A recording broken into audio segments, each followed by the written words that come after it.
Islamic ocean کے تمام ساتھیوں کو السلام علیکم ورحمۃ اللہ وبرکاتہ۔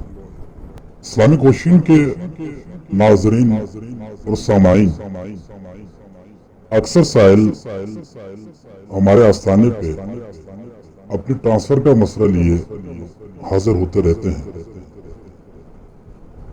کیونکہ مالی تنگدستی اور خانگی مسائل کی وجہ سے ہر ملازمت پیشہ کے بس میں نہیں ہوتا کہ اس کی ٹرانسفر دور کسی شہر میں کر دی جائے۔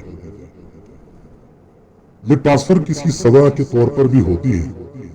ہمارے روحانی عاملین حضرات کا کہنا ہے کہ ان حالات میں کہ جب سائل یہ سمجھے کہ اس کے افسروں نے اس پر ظلم کیا ہے اور نا انصافی کرتے ہوئے اس کو جلا وطن کر دیا ہے، تو ٹرانسفر روکنے کے لیے اگر وہ 19 بار سورہ لہب بسم اللہ شریف کے بغیر ہر نماز کے بعد پڑھے تو انشاءاللہ اس کے ظالم افسر خود بخود عاجز آ کر اس کی ٹرانسفر روک دیں گے۔